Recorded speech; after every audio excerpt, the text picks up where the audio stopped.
All right, I am recording this video for a customer. I welcome you to my crack den of a garage. Here's what we got. So, we're gonna go. Did I have my address on it? No, it didn't. Good. That's okay. My address is out there. I don't care if it's on YouTube. I'm gonna upload this to YouTube and send the customer a link. So I'm not gonna say the customer's name for his privacy, but that's okay. So, I have a mess. This is a PDU. Customer, you were just asking me about a PDU. I don't think you need one to run an S19 today. Could you use one? Sure. Do you need one? No. So, oh no, that's an E3 and an A10. That's not helpful. It's not a good prop for this. A good prop, oh boy. I'm gonna pause this video. Okay, so I just paused the video and I looked everywhere for stuff and I couldn't find what I wanted. So I'm gonna show you these rusty machines. So an S19 plugs into a plug like this. This is C13 or C14, whatever. They're a couple and they match. So you need two of those to go into your miner, right? Two of those, not in a mess like this. This is a PDU. You asked if you wanted a PDU. You probably don't need a PDU. PDUs are typically, they run to a larger plug, like so. We actually had these for back in the S9 days. This is a little irrelevant now. They might work in a data center situation or a makeshift data center situation. So this is an L630. Now you don't want this because eventually they vibrate loose and then the screws do. And what happens is they fail. And then you have to fix them because a lot of these plugs are install yourself, and these screws vibrate and they get hot and then they melt your whole plug, and that's not ideal for a home mining situation. You don't really want to have to think about that. So you would think a PDU would be great, but it's not necessarily. I suppose what you could do is cut the end off of a PDU and then terminate this to your breaker. Now let me see if I have a spare breaker. I may not have a spare breaker. This place is a wreck. This is my own doing. I'll clean all this up someday. So these are a couple of cables. You can use these cables. C13 to C14. So they marry each other. These two, they fit each other like so. I don't have both hands, I have a camera.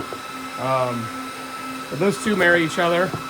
And so, you can use those to plug in the miner. But then you need something like this to plug that into. And you don't have that. You're not gonna have that. At best, you probably have something that looks like this, but it's not actually this. It's one with a cross shape in it. That's called the NEMA 6. So the NEMA 620, you'll need to purchase a cable like a NEMA 620. Kind of looks like this. Doesn't come with a mud dauber's nest. Kind of looks like this, but this will be sideways. If you get two of those and a NEMA 620 plug or outlet, that works. The other thing you can do is, again, you could go the PDU route, which you can also use a splitter cable, and I don't think I have one here handy to show. Actually, I might over here. So something that was popular in data centers or big mining operations rather, were these splitter cables. And boy, if I could find one, I would show you one. But here, give me a second.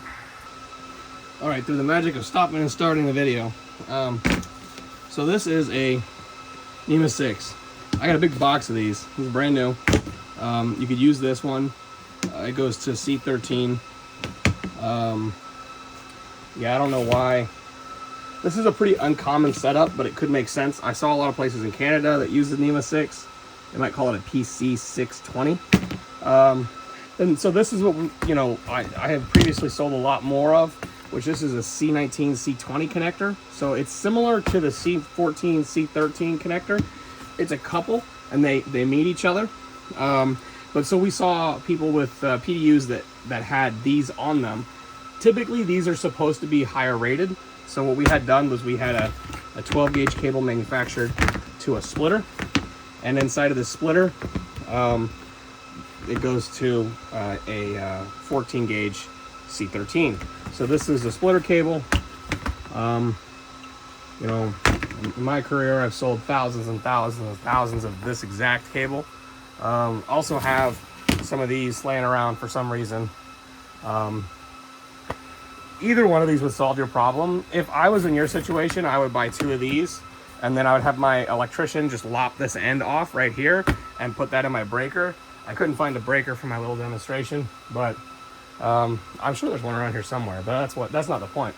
You could do that. That would work for you. You would be able to run your S19 full tilt with one of these, you know, or you could get 4 of these and have your electrician install you outlets for this. It's really either or. This is not better than this, and this is not better than this. It's really about what are you doing. For me, I would do this just because it's less moving parts. This, you're gonna have to ask your electrician to install a box, and then for a S19, if you're down in the low 200s, you know, you're going to want to overspec your cables. So he's probably going to install 2 outlets or a really good outlet. I don't know what you have access to. You know, and then that starts to get kind of silly with all the number of parts. Things aren't sized exactly at an efficient cost for you. But really the easiest, laziest thing to do is to just lop this guy off and plug it straight into the breaker. That would make the most sense to me.